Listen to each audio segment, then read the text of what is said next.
नमस्कार विद्यार्थ्यांनो, तुम्हा सर्वांचं माझ्या स्कॉलर टेक स्टार या यूट्यूब चॅनलमध्ये हार्दिक स्वागत.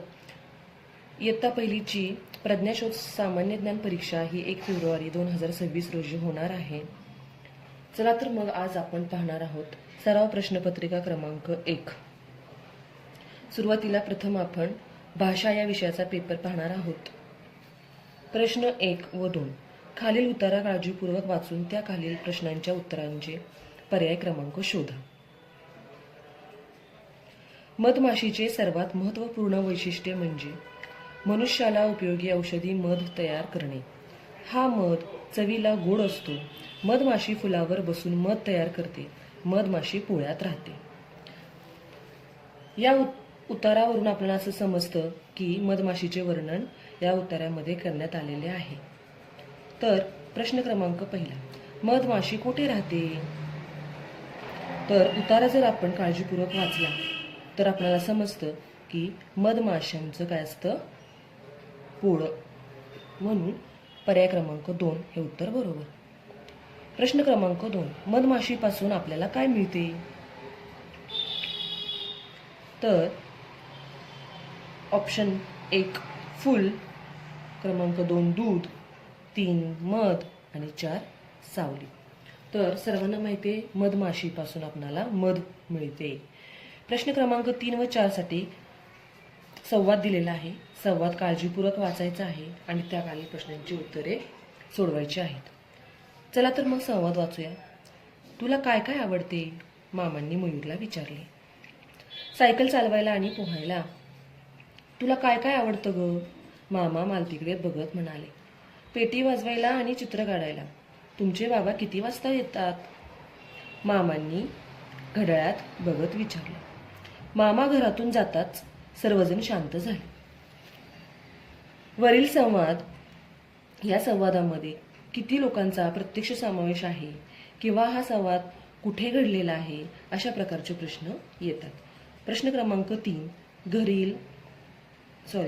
वरील संवाद कोठे घडला? पर्याय क्रमांक 1 मैदानात, 2 दुकानात, 3 शाळेत आणि 4 घरात. तर संवाद जर आपण काळजीपूर्वक वाचला तर आपल्याला समजतं की हा संवाद घरात घडलेला आहे. म्हणून उत्तर आहे पर्याय क्रमांक 4. प्रश्न क्रमांक 4, चित्र काढायला कोणाला आवडते? इथं मामांनी मालतीला ज्यावेळी विचारलं की तुला काय काय आवडतं ग, तेव्हा मालती म्हणते पेटी वाजवायला आणि चित्र काढायला, म्हणजेच मालतीला चित्र काढायला आवडते. म्हणून पर्याय क्रमांक 2 हे आपलं बरोबर उत्तर येईल.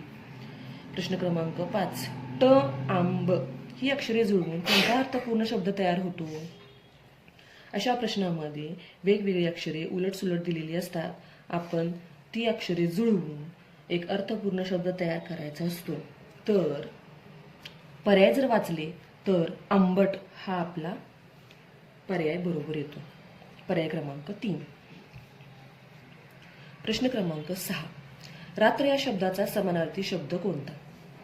सर्वांना माहिती, सर्वांनी समानार्थी शब्द आणि विरुद्धार्थी शब्द पाठ करायचे आहेत. रात्र म्हणजे निशा, म्हणून पर्याय क्रमांक 1. प्रश्न क्रमांक 7, सोबतच्या चित्राचे लिंग कोणते? चित्र काळजीपूर्वक बघायचं आहे. चित्र कशाचे आहे हे सर्वांना समजायलाच हवं, कारण आपली प्रश्नपत्रिका ही काळ्या शाईमध्ये छापलेली असते. त्यामुळे बऱ्याच मुलांना समजत नाही की हे चित्र कशाचे आहे. पर्याय क्रमांक 1 पुल्लिंग, 2 स्त्रीलिंग, 3 नपुंसकलिंग आणि 4 उभयलिंग. हे चित्र आहे तर हे चित्र आहे पपईचे. त्यामुळे आपण ती पपई असं म्हणतो. म्हणून या चित्राचे लिंग आहे स्त्रीलिंग. पर्याय क्रमांक 2 हे उत्तर बरोबर आहे. प्रश्न क्रमांक 8, रिकाम्या जागी कोणते अक्षर लिहिल्यास 3ही अर्थपूर्ण शब्द तयार होतील?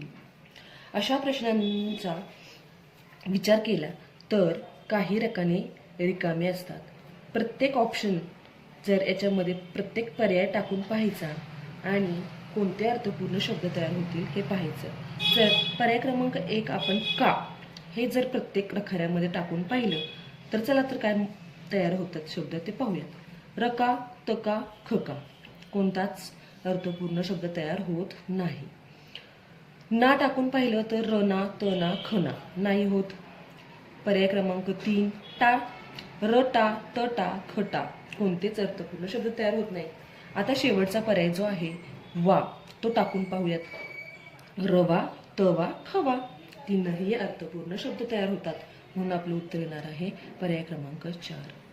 प्रश्न क्रमांक 9. पुढील शब्दगटातील अनेक वचनी शब्द कोणता? इयत्ता पहिलीला मंथनच्या पुस्तकांमध्ये आपण एक वचन अनेक वचन पाहिलेले आहे. पर्याय क्रमांक 1 पुस्तके, वही, पिशवी, दरवाजे. आता या पर्यायांमध्ये आपणाला अनेक वचनी शब्द शोधायचा आहे. अनेक पुस्तके, अनेक दरवाजे हा पर्याय अगदी बरोबर आहे. म्हणून पर्याय क्रमांक 1 फक्त अ व ड बरोबर आहे.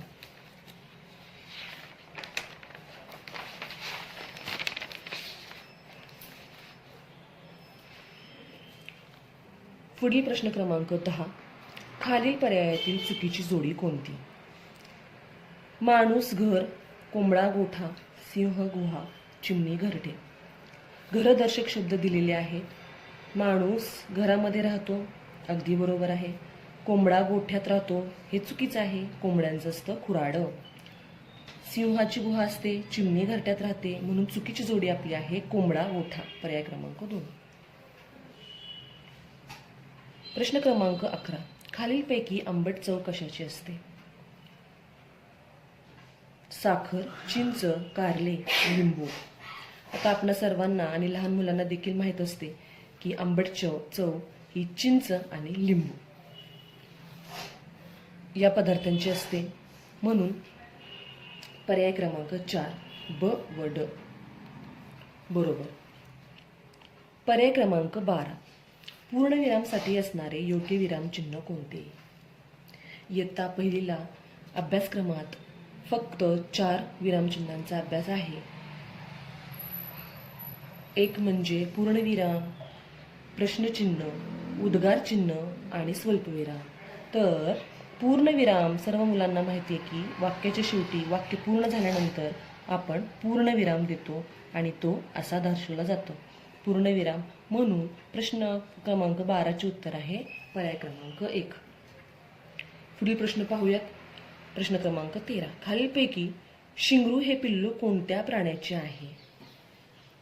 पिल्लूदर्शक शब्द हा अभ्यासक्रम मुलांना आहे. प्रत्येक मुलाने तो पाठ करायचा आहे. वाघाचा बच्चा बछडा, हरणाचं शावक आणि पाडस असतं, गाढवाचं शिंगरू असतं आणि सिंहाचा असतो छावा. म्हणून प्रश्न विचारलेला आहे की शिंगरू हे पिल्लू कोणत्या प्राण्याचं आहे? तर शिंगरू हे असतं गाढवाचं. म्हणून पर्याय क्रमांक 3. प्रश्न क्रमांक 14. सोबतच्या चित्रासाठी शुद्ध शब्द कोणता? चित्र व्यवस्थित पाहायचं आहे. बऱ्याच मुलांना ही आकृती समजली नव्हती कारण त्यांनी कधी ती पाहिलीच नव्हती. पण आपण पर्याय क्रमांक 1 पाहूयात. लेझिम, 2 लैझिम, 3 लेझिम, 4 लेझिम. आता हे जे चित्र आहे ते व्यवस्थित पाहिल्यानंतर लेझिम खेळण्यासाठी याचा वापर होतो. म्हणून लेझिम झला पहिली वेलांटी असते. म्हणून पर्याय क्रमांक 1 उत्तर आपलं बरोबर आहे. प्रश्न क्रमांक 15. पुढील प्रश्नात प्रश्नचिन्हाच्या जागी योग्य पर्याय शोधा. जसे गायीचे हंबरणे तसे घोड्याचे काय? तर